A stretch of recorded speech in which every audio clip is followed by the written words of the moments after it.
그 환자분들이 이제 아까 말씀하셨던 것처럼 진단된 연령이 좀 젊으신 분들도 있고 또 연세가 좀 있으신 분들도 있는데, 공통적으로 치료를 받다 보면은 잠을 잘 못 자겠다고 호소하시는 분들이 참 많고요.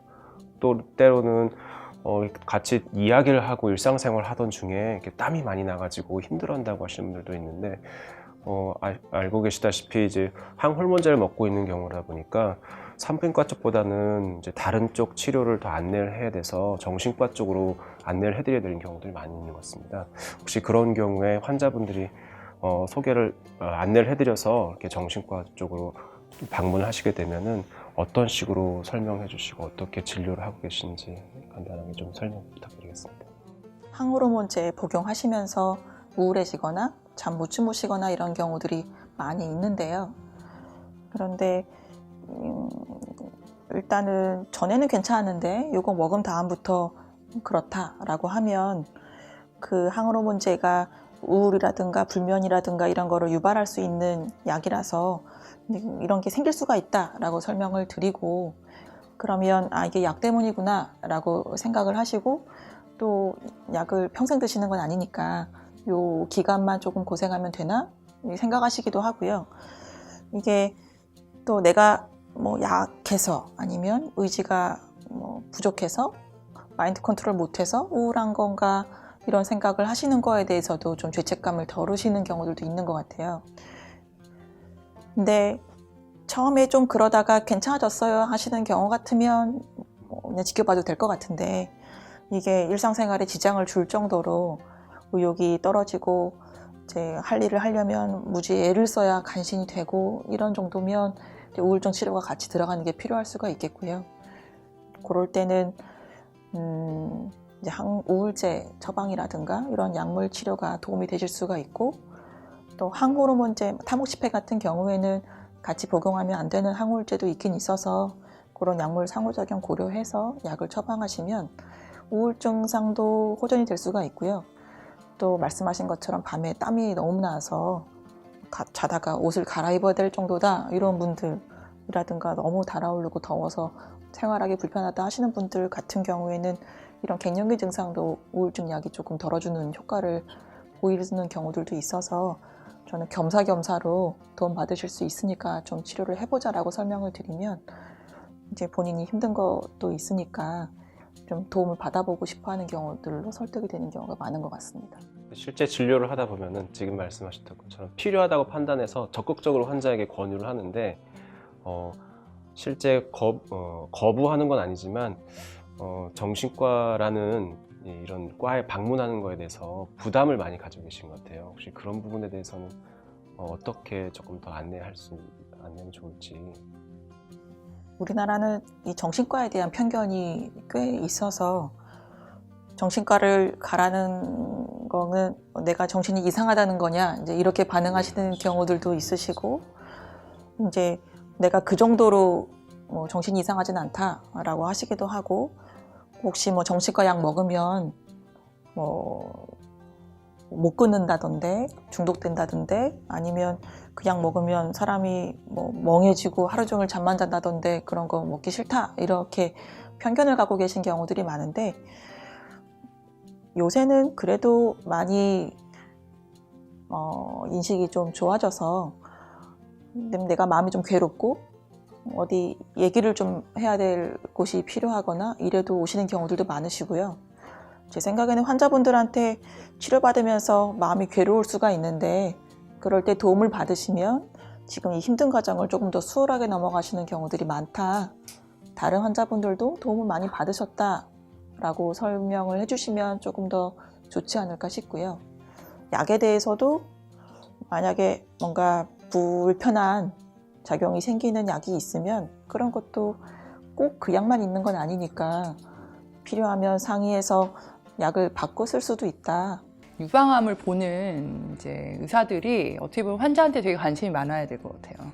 그래서 사실 저도 진료실에 그 진료 시간 되게 부족한 가운데 환자가 이제 이런 얘기를 꺼내는 순간에 사실 되게 마음이 내가 이거를 해결해 줄 수 없는데 나의 진료 시간은 촉박하고 이런 굉장히 괴로운 거와 연민의 정이 막 갑자기 혼재되는 순간이 오는데 그럴 때일수록 이제 환자들의 뭘 원하는지를 좀 캐치를 해서 그 적절한 또 정신과 선생님한테로 진료를 권유하는 좀 노력을 많이 해야 되지 않을까 이런 생각을 많이 합니다. 제가 느끼기에도 이제 환자분만이 그런 건 아니라는 걸 꼭 얘기를 저도 해주거든요. 그래서 뭐 환자분들이 막 얘기하는 게 어느 때는 너무 화가 나고 어느 때는 눈물만 나고 이렇게 얘기하는데 저희가 임상에서 보면은 대부분의 환자분들이 그렇게 호소하시잖아요. 그래서 저도 그런 거를 꼭 환자분들이 있으면 당신 환자분만이 그런 게 아니니까 한번 종양정신과를 방문하시는 게 좋고 실제로 100% 다 종양정신과를 방문을 하는 것을 권하는 병원도 있으니까 꼭 한번 생각을 해보시라고 얘기하는데도 안 가시는 경우가 있더라고요. 그럴 때 좀 안타까운 것 같아요. 저는 그런 말씀도 드려요. 이제 살아가는 데 있어서 그래도 좀 재밌게 살아야 되지 않으시겠냐 설명을 드리거든요. 그냥 하루하루 꾸역꾸역 때우듯이 사는 거 너무 아니지 않느냐. 좀 살더라도 좀 재밌게, 재미나게, 행복하게 좀 사셔야 되는데 그게 지금 안 되면 도움이 좀 필요하신 것 같다. 이런 말씀을 드리고요. 이게 암은 치료가 됐는데 사는 거는 뭐 죽는 것보다 힘들다 이러면 안 되잖아요. 네. 다행인 거는 이제 그런 연구 결과를 보면 어느 정도의 시간이 지나면 뭐 1년이 지나면 그래도 정상의 뭐 70%, 그다음에 뭐 5년, 3년에서 5년이 지나면 또 80에서 뭐 90%까지 좋아진다고 보고가 이제 있는데 대부분 제일 안 좋아지는 게 결국에 이제 사회적 그런 거리감 이런 것들은 조금 남더라고요. 그래서 그런 부분들을 결국에 아마 또 여기 계신 분들 또 우리 종양정신과 우리 임상하는 우리 유방외과 선생님들이 좀 더 노력해야 되지 않을까 생각이 듭니다. 환자가 딱 진단을 받으면 되게 많이 하는 말이 이제 휴직하게 진단서를 써주세요 이런 말을 되게 많이 합니다. 근데 사실 저는 굉장히 그 휴직을 반대를 많이 해요. 사실 그 유방암이라고 해서 모든 환자들이 다 치료법이 똑같은 것도 아니고 본인의 치료 계획이 어떻게 될지 아직 결정되지도 않은 상황에서 진단만 됐다고 바로 휴직을 하고 나는 환자의 역할에 충실할 거야 이런 자세를 취하는 거는 저는 정말 바람직하지 않다라고 생각하거든요. 그래서 일단 환자분들이 다 어느 정도 치료를 이제 수술을 받고 나면 우리가 이제 치료 계획이 잡히게 되면 거기에 맞춰서 내가 직장 생활이 내가 이런 치료를 계속하는 데 있어서 많이 이제 방해가 된다 이런 생각이 들면 우리가 어쩔 수 없이 휴직을 생각할 수 있겠지만 시간이 많이 소요되거나 아니면 체력이 많이 소요되는 치료가 아닌 경우도 많기 때문에 환자들이 진단이 되는 순간에 휴직을 생각하는 거는 저는 굉장히 반대를 합니다. 그래서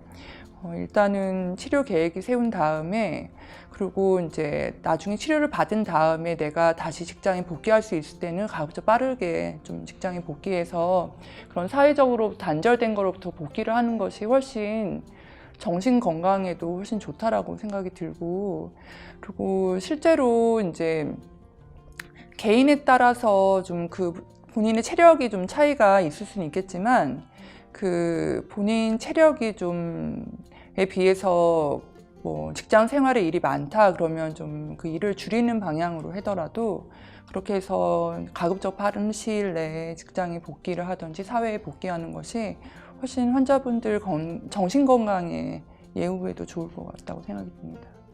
실제 뉴스 보니까 한 30% 정도밖에 안 되더라고요. 사회적 복귀 이제 일 끝나고 복귀하는 비율이 30%밖에 되지 않고 이게 이제 다른 나라에 비해서 워낙 낮기 때문에 아마 시급한 문제가 아닐까 생각합니다.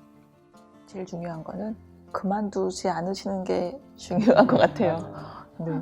이게 한번 퇴사를 하면 다시 취업하는 거는 안 그래도 취업이 요새 어렵잖아요. 게다가 치료 끝나고 다시 취업하시는 거는 힘드시고 정말 힘드시면 이제 직장 상황에 따라 다를 수 있겠지만 병가를 조금 내시더라도 직장을 안 그만두고 유지를 하다가 복귀를 하는 게 수월하시지. 일단은 그래서 이제 모 연구에서도 직장을 일단은 처음에 진단받았을 때 그만두지 마세요라는 교육을 하는 게 필요하다라고 하시기도 하더라고요. 그래서 진단받았다고 해서 무조건 일단 사표 내고 치료에 올인 이렇게 하는 거는 안 하시는 게 필요하고, 이시연 선생님 말씀처럼 저도 직장 그만둘지 말지 고민하시면 그래도 할 수 있으면 활동을 하시는 게 더 도움이 된다라고 설명을 드리거든요. 정신건강의학과 진료 상담 이런 거를 어려워하지 마시고 내가 힘들 때는 좀 도움을 받을 수도 있는 거거든요. 그래서 도움을 필요하면 적극적으로 받으시고 행복한 생활을 하시는 것이 드리고 싶은 말씀입니다. 실제로 우리 환자들이 걱정하는 재발이나 전이가 그렇게 자주 나타나지는 않는다는 걸 좀 말씀을 드리고 싶어요. 우리 환자들은 배만 아프고 머리만 아파도 내가 혹시 뇌에 전이가 있는 건 아닌지, 혹시 배 쪽으로 뭔가 전이가 된 건 아닌지 이런 너무 걱정이 많으세요. 근데 실제로 저희가 진료실에서 환자들을 보면 그런 전이라든지 재발이 발생되는 빈도는 생각보다 낮거든요. 그래서 그런 하나하나 증상에 너무 모든 거를 유방암과 연결시키시지는 마시고 일상생활을 잘 균형적으로 맞추면서 특히 이제 치료에 잘 순응을 하시면서, 그리고 그걸 따른 다음에 본인의 이제 치료 성적을 기다려야 될 필요가 있다라고 생각을 합니다. 재발에 대한 불안이 조절이 잘 안 되시면 정신건강의학과로 와주세요. 암 진단을 받은 환자들은 병이 유발하는 신체적 고통은 물론 정신적, 심리적으로도 큰 충격을 받게 됩니다. 환자 자신이 먼저 달라진 자신을 받아들이고 알아가는 것이 필요하지만 가족과 주변인들의 정서적 지지도 매우 중요하다는 것 기억해 주시고요. 더 많은 시청자분들에게 좋은 정보 드릴 수 있도록 다 함께 노력하겠습니다. 안녕히 안녕히 계세요.